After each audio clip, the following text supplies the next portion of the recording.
Welcome to the AFR Saints channel, where we provide you daily content on your favorite team, the New Orleans Saints. Do us a favor and hit that subscribe button. Be sure to leave your comments below and smash that like button.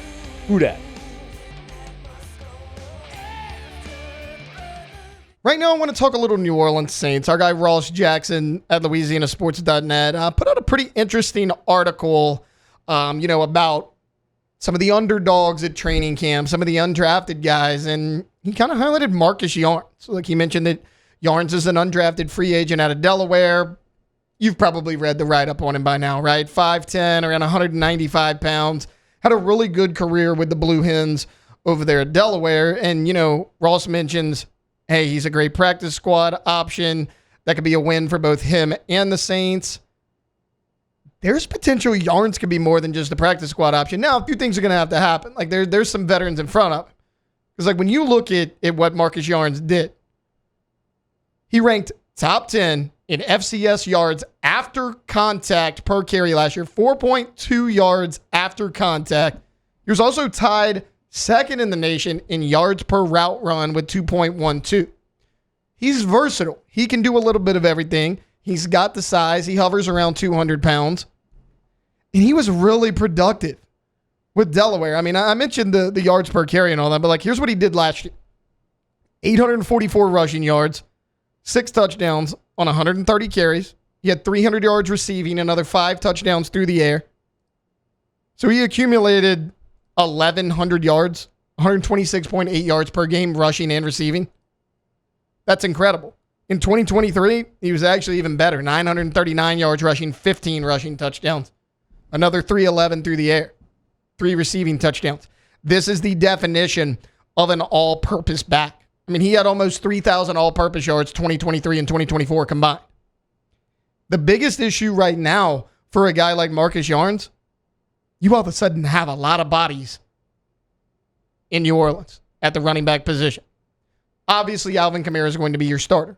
And, the thing you've been wondering really the last year or so is what happens if Kamara goes down? What's behind Alvin Kamara? All of a sudden, you have a lot of bodies. Look, you still have Kendre Miller here. We know that. You spent a high draft pick on him a few years ago. He's been out of the lineup because of injuries, and, there's been a few other things that's kind of hindered his ability. You have Clyde Edwards-Helaire, who you signed about the midway point last year. You brought him back. And you drafted Devin Neal in the 6th round, who, in my opinion, is one of the steals of the draft out of Kansas. He's the all-time leading rusher in Jayhawks history. I mean, he was a 4-year starter for them at running back. Devin Neal can play. I think Devin Neal, no doubt, makes this team. He's a rookie. He's young. It was a steal in the 6th round. By all accounts, Devin Neal is going to make this team. And you have Alvin Kamara as your starter. There's no question about that. So I think Clyde, Kendre, Cam Akers will battle for those veteran spots.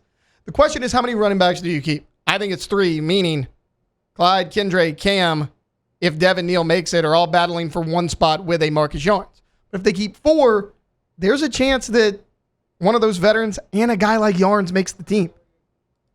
Here's why. Edwards-Helaire, Miller, Akers. They're good, but they all kind of have their own issues. Clyde Edwards-Helaire, 1st-round pick back in 2020 out of LSU. We all know about Clyde.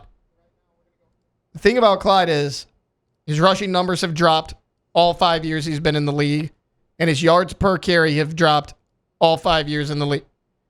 4.4, 4.3 2 years in a row. Last year all the way down to 3.5. His best year was his rookie season.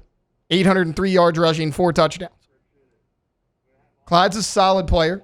We know he can catch the ball a little bit out of the backfield. We saw that in Baton Rouge for a number of years.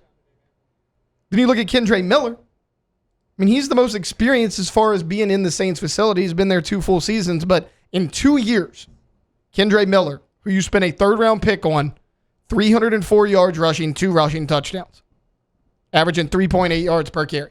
That's all you've got out of Kendre Miller. Now he's been injured. Can he stay healthy? Can he come around? He was a really good prospect out of TCU. There were a lot of teams that really wanted him in the NFL draft. I had high expectations for him when New Orleans picked him up.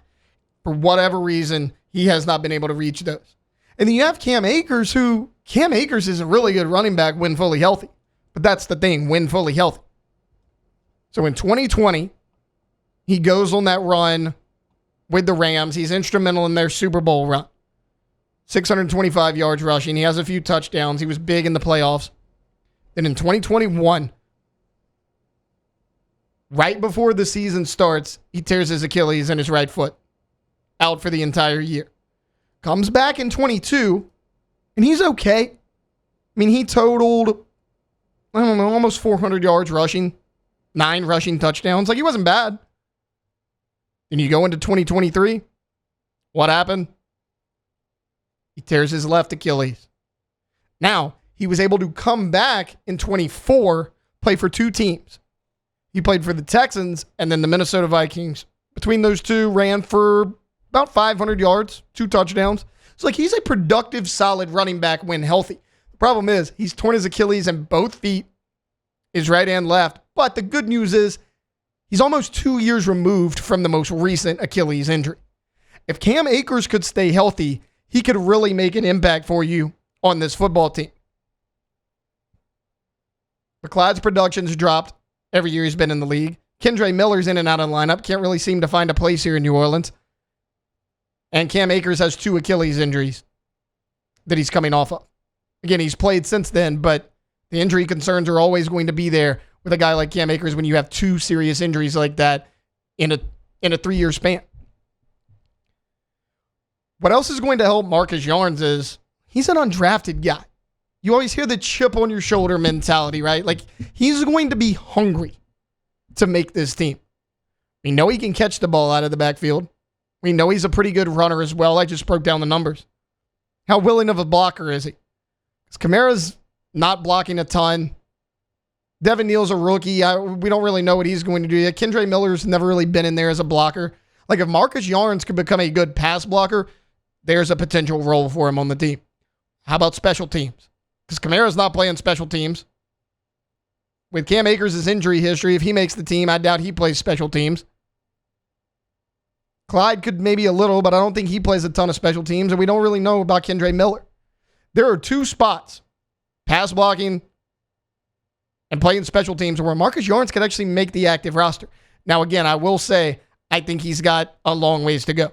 Because Kamara has RB1 locked down, then you have 4 guys who are right now, I would say, are all ahead of you. Clyde Edwards-Helaire, Kendre Miller, Cam Akers, Devin Neal. Neal's the freshman, or the rookie, I should say. And then CEH, Kendre, and Cam have all had injury issues. They all have their own problems. Marcus Yarns comes in as that undrafted rookie. Can he make this team? It'll be an interesting story to follow as preseason goes along and we enter the 2025 regular season. Hey, thanks so much for watching. Please leave your comments. I love to interact, and be sure to hit the red subscribe button below.